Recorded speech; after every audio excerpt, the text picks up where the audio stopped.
মা, ও মা, মা। হ্যাঁ কে? ও ফাটা, তুই তা সাত সকালে এত ভয়ের মধ্যে চিল্লাচ্ছিস কেন? হে মা, টাকা দাও, রথ কিনবো, রথ চালাবো। মরণ দশা, ছেলে শুলে উঠতে পারে না, সে আবার রথ চালাবে? রথ চালাবি যখন বাবার কাছে টাকা চা, আমার কাছে টাকা চাইছিস কেন? আমি টাকা কোথায় পাবো? কিন্তু বাবা তো এখন ঘুমাচ্ছে। ঘুমাচ্ছে যখন ঘুম থেকে তুলে টাকা চা। ঠিক আছে, যাচ্ছি।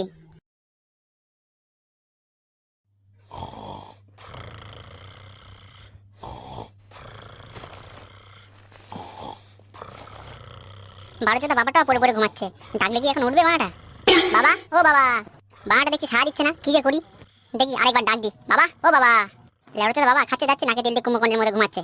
এই শেষবার ডাকবো, যদি না ওঠে গায়ে মুতে দেবো সারার। বাবা, ও বাবা, এখান থেকে ছেলে বোকা চোদ্দ লেবড়া চোদ্দ বাবা, ওঠ। বাড়া কে রে? ও ফাটা, তুই তা সকাল সকাল ডাকলি কেন? বল কি হয়েছে? টাকা দাও বাবা।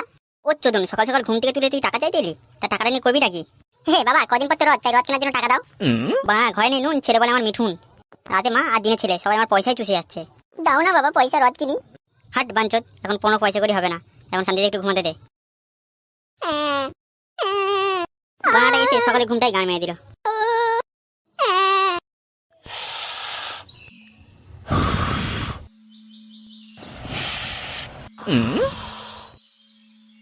ভোঁদার বাল হাগতে যাওয়ার আগে দুটান বিড়ি খেয়ে নিলে না, হাগাটা যা হয় না একদম ক্লিয়ার।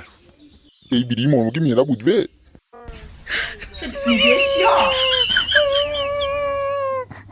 দাদু ভাই, কি হলো দাদু ভাই? কাঁদছো কেন দাদু ভাই? বাবার কাছে রথ কেনার জন্য টাকা দিয়েছি, বাবা আমায় মেরেছে। হারামজাদারা তোমাকে মেরেছে দাদু ভাই? দাঁড়াও, ওর সেটা ভাঙছি আমি। তা বলে কি দাদু আমি এবছর আর রথ চালাতে পারবো না? কেন দাদু ভাই, কেন পারবে না? আমি তোমায় রথ কিনে দেবো। তুমি এখন যাও, ঘর গিয়ে পড়তে বসো। হে হে, সত্যি দাদু তুমি আমার জন্য রথ আনবে? তুমি খুব ভালো দাদু, আসো তোমার টাকে একটা চুমু খাই। ঠিক আছে দাদু ভাই, এখন চুমু টুমু খেয়ে কোনো লাভ নেই। যাও ঘর গিয়ে পড়তে বসো, রথ কিনে আনবো, তারপর চুমু খাবে। ঠিক আছে দাদু, যাচ্ছি। আরে মদন, নিতাই কোথায় গেছে রে? দোকান হাট খুলে খুলে রেখে। জানি না রে বৃষ্টি, মনে হয় হাঁকতে গেছে। তাই হবে হয়তো। বিমল খুড়ো চা খাবে নাকি? দাঁড়া বাড়া, সবে তো এলাম, একটু পরে চা খাচ্ছি, দাঁড়া। বলছি বিমল খুড়ো, নাতিটা রথের জন্য বায়না করেছে, কি করি বলো তো? কি আর করবি, একটা রথ কিনে দাও। আরে এই গ্রামে তো কেউ একটা রথ নিয়ে বসেনি, কোথায় যে যাই, কোথায় যে রথটা কিনি, এখন সেটাই ভাবছি। অত চিন্তা করে কি আছে, পাশের গ্রামে কেষ্ট তো রথ নিয়ে বসেছে, যাও ওর কাছে যাও। কি বলো, কেষ্ট দোকান দিচ্ছে, তাহলে ওর দোকান দিয়ে রথটা কিনে নিয়ে যাবো। হ্যাঁ তাড়াতাড়ি যাও, নাহলে এই দুপুরবেলা দোকান বন্ধ করে দেবে। হ্যাঁ যাবো তো, তার আগে চাটা খাই। মদন দুটো চাওয়া না। হ্যাঁ দিচ্ছি, দাঁড়াও। ওই দেখ মদন, নিতাই এসছে। হ্যাঁ রে মদন, কোথায় গেছিলিস তুই? আর বলিস না ভাই, এত যে ভাড়া পেয়েছে না, হাগার জ্বালায় ছুটেছি ঘরে। হ্যাঁ রে নিতাই, তুই সাইকেল নিয়ে এসেছিস না? হ্যাঁ কেন? তো সাইকেলটা একটু দে না, পাশের গ্রাম থেকে একটু রথ কিনে আনি।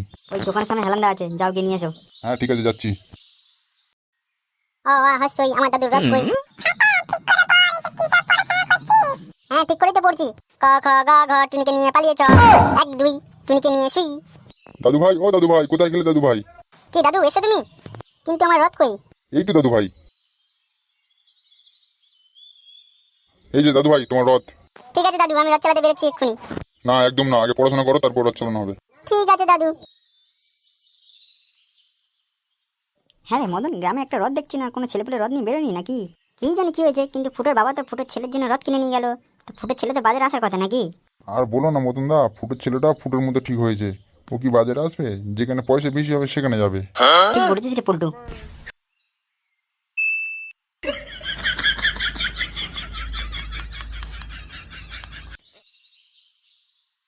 নাও বাজারে রথ নিয়ে চলে এলাম। যে যে রথ টানবে 50 টাকা করে ফেলে তারপর রথ টানবে।